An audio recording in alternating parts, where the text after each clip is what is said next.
حضرت موسیٰ علیہ السلام جب مدین گئے ہجرت کرنے کے بعد مصر سے، تو وہاں انہوں نے، جبکہ ان کے پاس نہ کوئی گھر تھا، نہ کوئی شیلٹر تھا، نہ کوئی جگہ تھی، تو انہوں نے دعا مانگی، رب انی لما انزلت الی من خیر فقیر، کہ اے میرے رب تو جو بھلائی بھی میری طرف نازل کرے میں اس کا محتاج ہوں۔ تو یہ دعا ہر وہ شخص پڑھ سکتا ہے جو رشتے کے لیے پریشان ہو، یا والدین بھی پڑھ سکتے ہیں اپنی اولاد کے لیے۔ اور پھر قرآن کہتے ہیں منہ سے زور سے کہکا مارنے سے وضو ٹوٹ جاتا ہے۔ یہاں صبح سے آپ وضو کر کے آتے ہیں اور آپ کو ہنسایا جاتا ہے اور بات بات پہ آپ کہکے لگاتے ہیں تو اس سے وضو ٹوٹ تو نہیں جاتا، نہیں۔ نماز کی حالت میں اگر کہکا لگایا جائے تو نماز ٹوٹ جاتی ہے، وضو نہیں ٹوٹتا۔ کیا انڈر لیگز بال ویکس کر سکتے ہیں؟ آپ کی مرضی، منع نہیں ہے۔ وضو کرتے وقت اگر بسم اللہ پڑھنا بھول جائے تو کیا وضو دہرائے نہیں، ہو جاتا ہے وضو۔ مغرب کے بعد ناخن نہیں کاٹنے چاہیے، ایسی کوئی بات نہیں۔ ناک میں پانی چڑھانا سائنسز کے علاج کے لیے مفید ہے، کسی نے کمنٹ بھیجا۔ حاجت کے نفل کے لیے کیا الگ وضو کرنا ہوگا؟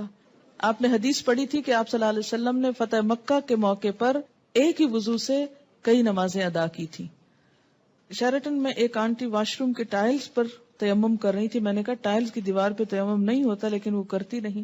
جی ہاں، ٹائلز پہ تیمم نہیں ہوتا اس لیے کہ وہ تو پکی ہوئی مٹی ہے، سعیدن طیبن ہے جس کے اوپر ہوتا ہے، تو وہ سعید کی اس میں نہیں آتا۔ اور دوسرا یہ کہ واش روم کے اندر تیمم کی وجہ کیا ہے آخر؟ کیا صرف تھک جرابوں پر مسا ہوتا ہے؟ آج کل تھن ساکس پر مسا نہیں کیا جاتا۔ بات یہ ہے کہ جب جراب کا لفظ آیا تو تھن تھک کی بات نہیں کی گئی۔ بات یہ ہے کہ اس تکلیف سے بچانا مقصود ہے کہ آپ اسے بار بار اتارے۔ ہاں، پھٹی ہوئی جرابیں نہ ہوں کہ جس میں بہت بڑے بڑے ہولز ہوں کہ وہ ساری سکن ایکسپوز ہو رہی ہے، یا ایسی باریک ہو کہ نیٹ کی بنی ہوئی کہ جو جراب کم اور پاؤں زیادہ نظر آ رہا ہو، تو یہ چیز آپ خود دیکھ لیجئے۔ اگر مہندی لگی ہو تو کیا وضو ہو جائے گا؟ جی بالکل ہو جائے گا، کیونکہ مہندی رکاوٹ نہیں بنتی پانی میں۔ ہاں، اگر ایسی کوئی چیز آپ نے لگائی ہے کہ وہ چھلکا بن گیا اور اس کے اوپر سے اتر رہا ہے تو وہ اور بات ہے۔ کسی بھی چیز کے لگنے کے بعد اگر پانی اس کے ریشے تک پہنچ جائے، ویٹ ہو جائے، وہ سارا دھل جائے، اس کے اندر سے پانی گزر جائے، تو کوئی بھی چیز منع نہیں ہے۔ ہاں، اگر کوئی چیز پانی کے اور اس سکن کے درمیان بیریئر بن جائے، کوٹنگ ایسی ہو کہ پانی سکن کو ٹچ نہ کرے، تو پھر ٹھیک نہیں۔ کتے کے بارے میں سوال ہے کہ کپڑے کو لگ جائے تو نماز پڑھ سکتے ہیں؟ جی، اگر ڈرائی ہے تو ٹھیک ہے، کوئی حرج نہیں، لیکن اگر ویٹ کتا ہے یا اس کے چھینٹے آپ کے اوپر آ گئے ہیں تو درست نہیں ہے۔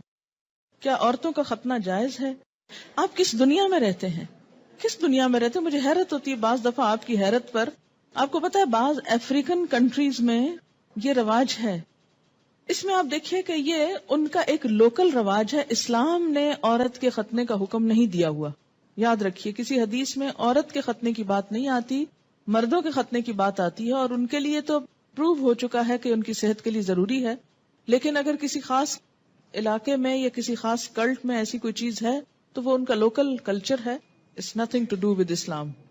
اور اس پہ بہت پروپیگنڈا بھی ہو رہا ہے، آپ کو پتا ہے۔ میں نے خود کئی جگہ پر یہ پڑھا ہے کہ اسلام نے عورت پہ بڑے ظلم جو ڈھائے ہیں، ان میں سے ایک ظلم یہ بھی ہے کہ بعض علاقوں میں عورت کے ختنے ہوتے ہیں۔ یہ اسلام نے ظلم نہیں ڈھایا، یہ لوکل کلچر کی بات ہے۔ اور اگر کسی علاقے کا کلچر ایسا اور پھر انہوں نے اسلام قبول کر لیا اور کلچر بھی ساتھ ساتھ رکھا، اب مثلاً آپ کسی دن یہ پروپیگنڈا شروع کر دیں کہ جو کانچ کی چوڑیاں ہوتی ہیں اگر ٹوٹ جائیں تو عورت بیچاری کا وہ خون نکال دیتی ہیں اور یہ بڑا ظلم ہے، اس لیے ان کو بنانا بند کرنا چاہیے، تو اب یہ اسلام نے تھوڑی آپ کو کہا کہ آپ کانچ پہنے۔ آپ کا لوکل کلچر ہے، کسی اور ملک میں ایسا نہیں ہوتا، تو آپ کی مرضی، آپ پہنے نہ پہنے، پہنے تو احتیاط کریں، نہیں پہنے تو نہ پہنے۔ بہت ساری چیزیں ایسی ہیں کہ جس میں اسلام نے نہ کرنے کو کہا ہے اور نہ چھوڑنے کو کہا ہے۔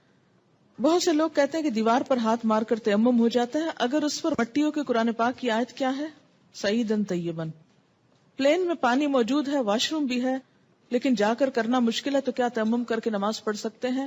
وہاں وضو کی جگہ کتنی ہوتی ہے یہ بھی بتائیے۔ دوسری بات یہ کہ جو لمبی فلائٹس ہوتی ہیں اس میں بعض حضرات وضو کر کر کے پانی اس طرح ختم کر دیتے ہیں کہ اس کے بعد میں جانے والوں کو بیچاروں کو ہاتھ دھونے کے لیے بھی کچھ نہیں ملتا۔ میں خود اس بات کی عینی شاہد ہوں۔ اس لیے جہاں پانی صرف وقتی استعمال کے لیے رکھا گیا ہو وہاں آپ اس سے زیادہ استعمال کر کے دوسروں کا حق نہ مارے۔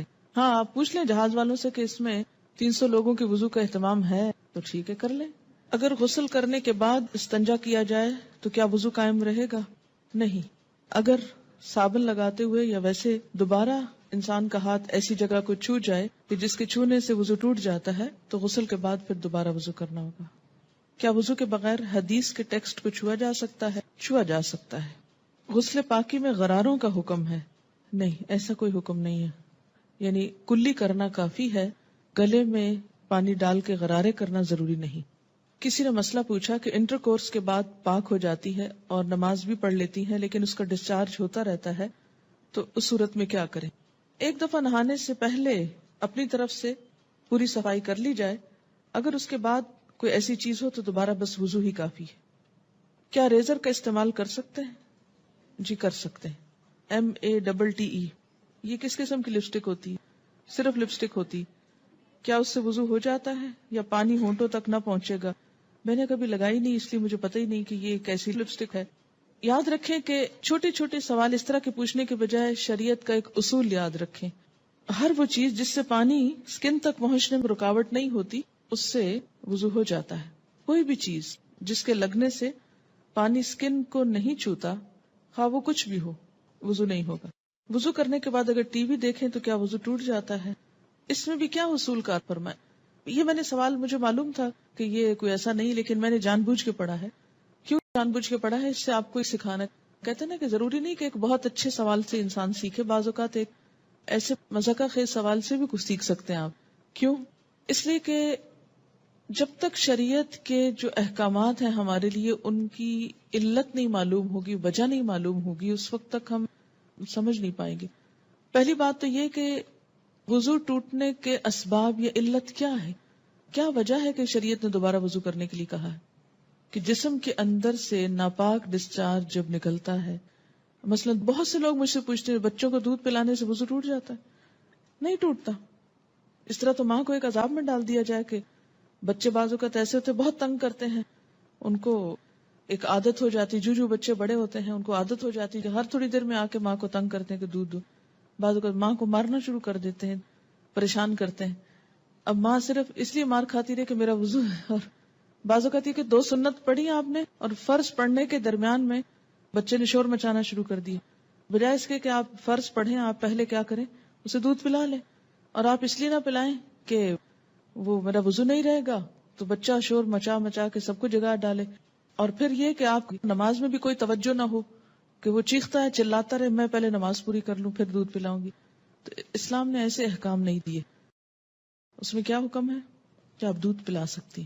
اسی طرح بعض اوقات زکام ہو جاتا ہے آپ کو، تو زکام سے وضو نہیں ٹوٹتا آپ کا، اگرچہ وہ ناک سے کوئی ناپاک ڈسچارج بھی نہیں، لیکن اس کو صاف بھی نہیں کہہ سکتے، طیب میں نہیں آتا، ہاں اس سے بھی وضو نہیں ٹوٹتا. اسی طرح آنسو ہے، آنسوؤں سے بھی وضو نہیں ٹوٹتا. کہ ایک شخص ایک گھنٹہ رو لیا ہے اور اس کے بہت آنسو بہ لیے، تو اس سے بھی اگر زیادہ بہا سکتا تو بہا لے اپنا دل ٹھنڈا کرنے کو، وضو نہیں ٹوٹے گا. ٹھیک ہے. تو عربی میں ایک اصطلاح استعمال ہوتی ہے، اگر وہ یاد رہے آپ کو تو بہت آسانی ہو جائے گی، کہ سبیلین سے جو کچھ نکلتا ہے اس سے وضو ٹوٹتا ہے. سبیلین 2 راستوں کو کہتے ہیں، یعنی ناپاک ڈسچارج کے 2 راستے جو ہیں، سبیل کہتے ہیں نا راستے کو، تو سبیلین دونوں راستوں سے. اور اس سے مراد یعنی یہ ایک ٹرم استعمال کی جاتی ہے بجائے ان دونوں جگہوں کے نام لینے کے. گفتگو میں جو الفاظ انسان استعمال کرتا ہے اس سے انسان کی شخصیت کی عکاسی ہوتی ہے کہ اس کا مزاج کیسا ہے. جن کا مزاج گندا ہو وہ گندی باتیں کرنے اور گندے الفاظ بولنے کو انجوائے کرتے ہیں، لیکن ایمان، گندگی اور ناپاکی اور یہ تمام چیزیں جو ہیں یہ ایک دوسرے کی ضد ہیں. یہ انسان کی ضروریات میں سے تو ہیں، اسی لیے انسان کیا کہتا ہے، اپنی ضرورت سے فارغ ہونا. ایک بہترین لفظ ہے جو مطلب بھی پورا کرتا ہے اور ان الفاظ میں بھی کوئی قباحت نہیں ہے، کوئی شناعت نہیں ہے. تو اسی طرح جب سبیلین کا لفظ بولا جاتا ہے تو اس لفظ کے سمجھنے میں آپ کو تو دقت نہیں ہے، کیونکہ آپ عربی پڑھتے ہیں، قرآن پڑھتے ہیں، آپ کو اتنا معلوم ہے لفظ. جو چیز وضو لازم کرتی ہے وہ کیا ہے؟ سبیلین سے کسی چیز کا اخراج، ڈسچارج. ٹھیک. بعض ڈسچارجز سبیلین سے صرف وضو کو ضروری کرتے ہیں اور بعض سے غسل بھی فرض ہو جاتا ہے. ٹھیک. جہاں تک خون کے نکلنے کا تعلق ہے، سبیلین کے علاوہ اگر جسم کے کسی حصے سے خون نکلتا ہے، مثلا دانت سے نکسیر پھوٹ گئی، کہیں اور کٹ لگ گیا، جسم سے خون نکل آیا، اس کے بارے میں دو آراء ہیں، اختلاف ہے. سبیلین میں کوئی اختلاف نہیں، یاد رکھیے، سبیلین کے اخراج میں کوئی بھی اختلاف نہیں. سب کے ہاں ایسے ڈسچارج سے، کسی بھی چیز کے نکلنے سے وضو نہیں رہتا. لیکن خون اگر سبیلین میں سے نکلے تو وضو نہیں رہے گا، مگر جسم کے کسی اور حصے سے، مثلا دانت سے، ناک سے یا ہاتھ سے. اس کے بارے میں دو رائے ہیں. دو کون سی رائے ہیں؟ ایک رائے یہ ہے اگر اتنا نکلے کہ ایک قطرہ بن کے بہہ جائے، بہنے والا خون نکلے تو وضو نہیں رہتا. ٹھیک ہے، بہنے سے مراد کیا ہے؟ مثلا کٹ لگا، پہلے رستا رہا، پھر کٹھا ہوا، کٹھا ہو کے ڈراپ گر گیا تو وضو ٹوٹ گیا. ایک یہ رائے. دوسری رائے کیا ہے اس میں کہ نہیں، اس سے وضو نہیں ٹوٹتا. اور وہ دلیل کیا دیتے ہیں کہ حضرت عمر رضی اللہ تعالیٰ عنہ کو جب نماز میں شہید کیا گیا تھا تو انہوں نے نماز چھوڑی نہیں. یا حضرت علی رضی اللہ تعالیٰ عنہ کا جب تیر نکالا گیا تھا نماز کی حالت میں تو انہوں نے نماز توڑی نہیں تھی. ظاہر ہے تیر نکلا تو کیا خون نہ نکلا؟ نکلا نا. ہاں، اسی طرح اگر آپ نے وضو کیا ہے، بعض اوقات ایسا ہوتا ہے نا کہ وضو کر کے آپ ہٹنے لگتے ہیں کہ آپ کو منہ محسوس ہوتا ہے، آپ دوبارہ اسپٹ کرتے ہیں تو کیا ہوتا ہے؟ اس میں کچھ ریڈش محسوس ہوتا ہے کہ لگتا ہے کہ مسوڑوں سے خون آ گیا. اب اس میں وضو کی ایسی ضرورت نہیں ہے. اسی طرح بعض اوقات نماز پڑھتے پڑھتے کسی کی نکسیر چھوٹ جاتی ہوتا ہے نا، بعض لوگوں کو تکلیف ہوتی ہے. نکسیر کا معنی پتا ہے آپ کو؟ جو بلڈ ناک سے آتا ہے، بیماری ہوتی ہے. یا اسی طرح آپ بیٹھے کوئی کام کر رہے تھے، سوئی سے سوئی ایک دم لگ گئی جسم کے کسی حصے میں تو تھوڑا بہت خون رس گیا. یا بعض اوقات ایسا ہوتا ہے کہ کوئی پھوڑے وغیرہ نکل آتے ہیں، ہے نا. اچھا، ان پھوڑوں سے کچھ نہ کچھ تھوڑا تھوڑا رشتہ رہتا ہے، پس نکل آتی ہے کچھ یا کچھ. یا کسی کو کوئی اور چوٹ لگ چکی ہوتی ہے تو نماز پڑھتے میں کیا ہوتا ہے، اوپر کھڑے ہوئے نیچے بیٹھے زمین پہ، اس سے وہ پریشر آیا کسی جگہ پر تو خون اور نکل آیا. اس سے یہ نہیں کہ وضو بھی ٹوٹ گیا اور نماز بھی ٹوٹ گئی، نہیں، نماز کنٹینیو کریں. تو تھوڑا بہت اس طرح کا اگر بلیڈنگ وغیرہ ہوتی ہے تو اس کو اگنور کیا جا سکتا ہے. اسی طرح آپ وضو کر کے کھڑے ہیں، ناک سے زکام آ رہا ہے، کوئی فرق نہیں پڑتا. رو رہے ہیں آپ، رو رہے ہیں، کوئی بات نہیں. یا منہ سے رال ٹپک گئی، بعض لوگوں کو بیماری ہو سکتی ہے منہ سے رال ٹپکنے کی، سوتے میں تو ٹپکے کی تو وہ تو پھر ویسے ہی وضو نہیں رہے گا. لیکن بعض اوقات ایسا ہوتا ہے نا کہ بعض لوگ جیسے کمزور ذہن کے ہوتے ہیں یا مریض ہوتے ہیں، یا اسی طرح تھوک دیا آپ نے، تھوک ہے یا تھوک میں بلغم وغیرہ ہے تو اس سے وضو نہیں ٹوٹتا. سمجھ گئے یہ بات؟